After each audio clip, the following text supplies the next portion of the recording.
Hi, Megan Chapman here again.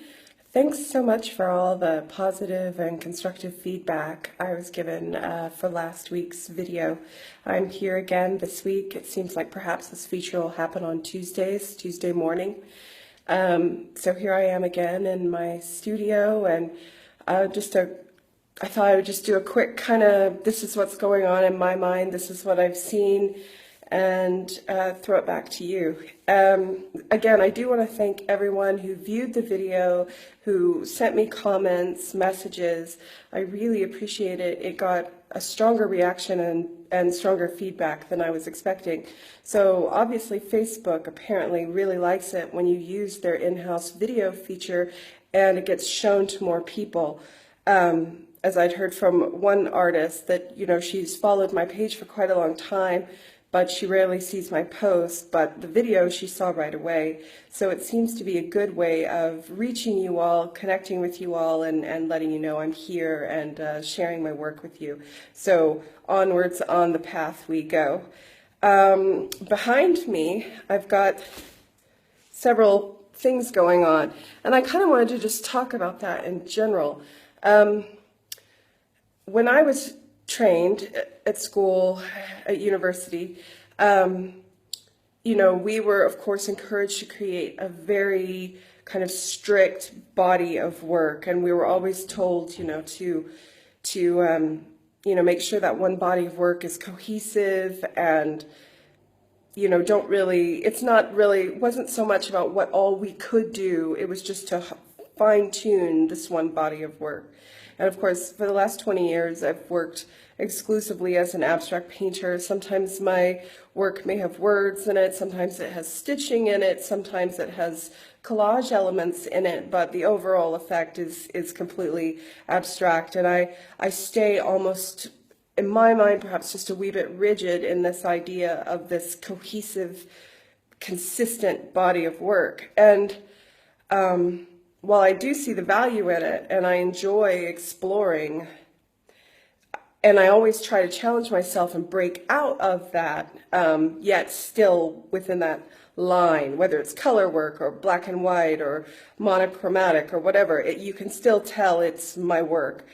But recently I came to the studio and I just wanted to do something different. I just wanted to challenge myself. I wanted to have a little fun.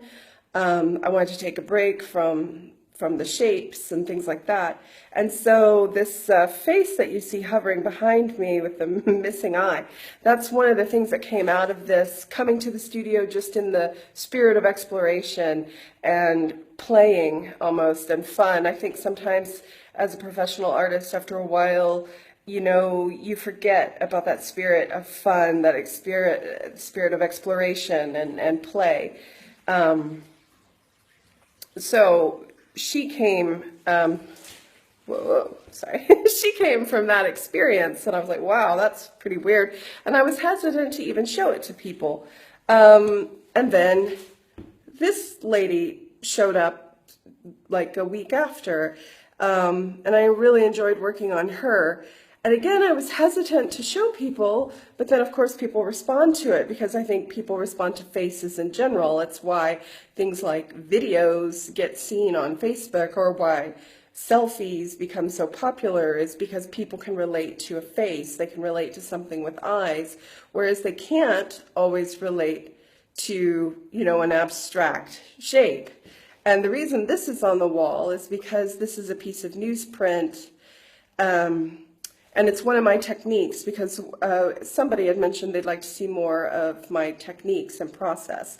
And I'm not going to divulge all of my secrets. I don't think they really are secrets. I think it's just a matter of time and experience. But this abstraction is just on newsprint. And the truth of it is it's the blotting from either her face or her face. It's one of the ways I build up textures, and it's one of the ways I build up depth in my piece by painting the surface and then taking the newsprint and blotting it off, and then adding more and blotting it off and adding more.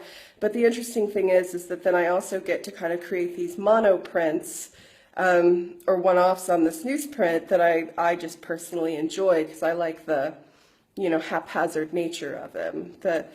So anyway, I was trying to make these videos really, really short, and I can see this one's already at 5 minutes, so I'm going to wrap it up for this week.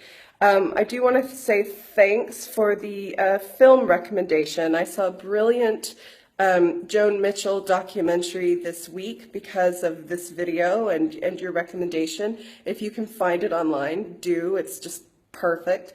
I also watched a great Paula Rego documentary as well.